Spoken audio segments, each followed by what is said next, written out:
दुनिया की सबसे ऊंची पर्वत चोटी कौन सी है? बड़ा आसान सा सवाल है। हर कोई जानता है कि दुनिया की सबसे ऊंची चोटी का नाम माउंट एवरेस्ट है। दरअसल ये उन बेसिक सवालों में से एक है जो हमें बचपन से ही रटाए जाते हैं। आप में से बहुत से लोग ये भी जानते होंगे कि माउंट एवरेस्ट का नाम एक अंग्रेज अधिकारी सर जॉर्ज एवरेस्ट के नाम पर रखा गया था। लेकिन जो आप में से बहुत से लोग नहीं जानते होंगे वो ये है कि जिन सर जॉर्ज एवरेस्ट के नाम पर माउंट एवरेस्ट का नाम रखा गया, उन्होंने न तो कभी माउंट एवरेस्ट की ऊंचाई मापी और न ही वे कभी अपने जीवन में माउंट एवरेस्ट के आसपास भी फटके। जी हां, बल्कि आपको और भी सुखद आश्चर्य होगा जब आप ये जानेंगे कि एवरेस्ट की ऊंचाई नापने वाला शख्स कोई ब्रिटिश नहीं बल्कि एक भारतीय गणितज्ञ था और इस भारतीय का नाम था राधानाथ सिकदर। क्या आपने ये नाम पहले कभी सुना है? शायद नहीं। हम में से बहुतों ने नहीं सुना होगा क्योंकि हम जो इतिहास पढ़ते हैं वो ज्यादातर वही है जो अंग्रेज या विदेशी इतिहासकार हमारे लिए छोड़ गए हैं। राधानाथ सिकदर भारत की उन अनेकों अल्पज्ञात महान विभूतियों में से एक है जिन्हें इतिहास में वह स्थान नहीं मिला जो मिलना चाहिए था। जहां तक जॉर्ज एवरेस्ट के माउंट एवरेस्ट से संबंध का प्रश्न है तो यह कहना गलत नहीं होगा कि उनके जीवन की सबसे बड़ी उपलब्धि यही थी कि उन्होंने राधानाथ सिकदर को खोज निकाला था।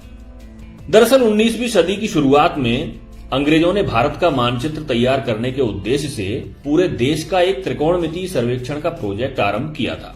इसी प्रोजेक्ट के तहत सन 1830 में सर जॉर्ज एवरेस्ट नाम का एक अंग्रेज अधिकारी सर्वेयर जनरल ऑफ इंडिया बनकर भारत आया। भारत आने के बाद जॉर्ज एवरेस्ट ने एक ऐसे व्यक्ति की खोज शुरू की जो स्फेरिकल ट्रिग्नोमेट्री में विशेषज्ञ हो। तब उनके एक शिक्षक मित्र ने उन्हें कोलकाता के एक युवा छात्र राधानाथ सिकदर का नाम सुझाया, जिसने अपनी गणितीय प्रतिभा से अपने शिक्षकों को कायल कर रखा था।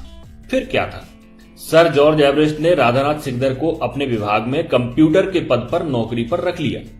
उस समय आज की तरह कंप्यूटिंग का काम कंप्यूटर मशीनों से नहीं बल्कि इंसान कंप्यूटरों से कराया जाता था जो कागजों पर प्राप्त डेटा को कंप्यूट करते थे। राधानाथ सिकदर बेहद मेहनती और प्रतिभाशाली इंसान थे जिसके कारण सर जॉर्ज एवरेस्ट उनसे काफी प्रभावित रहते थे। फिर आया साल 1843 जब जॉर्ज एवरेस्ट रिटायर हो गए और उनके स्थान पर नए सर्वेयर जनरल बने कर्नल एंड्रयू स्कॉट वॉ। अब ध्यान रहे, अब तक माउंट एवरेस्ट, जिसे उस समय पीक एक्सवी के नाम से जाना जाता था, की ऊंचाई नापने का काम शुरू नहीं हुआ था। ये तो कर्नल एंड्रयू स्कॉट वॉ थे जिन्होंने राधानाथ को पीक एक्सवी की ऊंचाई मापने का काम सौंपा। राधानाथ अपने काम में जी जान से लग गए और सालों की कड़ी मेहनत के बाद आखिर 1852 में पीक एक्सवी की ऊंचाई बताने में सफल हुए। उन्होंने बताया कि इसकी ऊंचाई 29,002 फीट है जो दुनिया में ज्ञात सभी पर्वत चोटियों से ज्यादा है। लेकिन इसके बाद भी इसकी तत्काल घोषणा नहीं की गई क्योंकि राधानाथ अपनी हर गणना से हर तरह से संतुष्ट होना चाहते थे।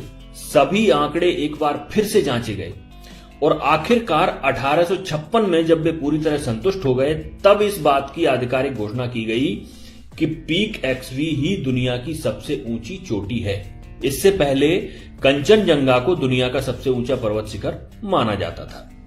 खैर, अब बारी आई पीक एक्सवी का नाम रखने की। अगर भारत उस समय आजाद होता तो बहुत संभव था कि उसका नाम माउंट सिकदर या माउंट राधानाथ रखा गया होता। लेकिन उस समय तो हुकूमत अंग्रेजों की थी, तो कर्नल एंड्रयू स्कॉट वॉ ने उस चोटी के लिए नाम चुना माउंट एवरेस्ट। यह नाम उन्हीं सर जॉर्ज एवरेस्ट के नाम पर था जो कर्नल एंड्रयू स्कॉट वॉ के पूर्व भारत के सर्वेयर जनरल हुआ करते थे।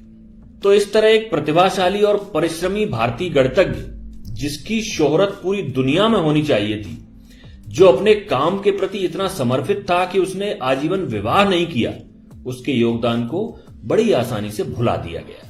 लेकिन उस समय तो जो हुआ सो हुआ, शासन अंग्रेजों का था और हम ज्यादा कुछ कर नहीं सकते थे। परंतु दुख की बात तो यह है कि आज इतने सालों के बाद भी जब भारत आजाद हो चुका है, हम में से ज्यादातर भारतीय अपने ही देश के इस महान गणितज्ञ का नाम तक नहीं जानते हैं। क्या आपको नहीं लगता कि हमें अपने बच्चों को इतिहास के इन भूले बिसरे नायकों के बारे में बताना चाहिए? क्या यह अच्छा नहीं होगा कि हम जब भी किसी बच्चे को माउंट एवरेस्ट के बारे में बताएं तो उसे साथ ही साथ राधानाथ सिकदर के बारे में भी बताएं। अपने विचार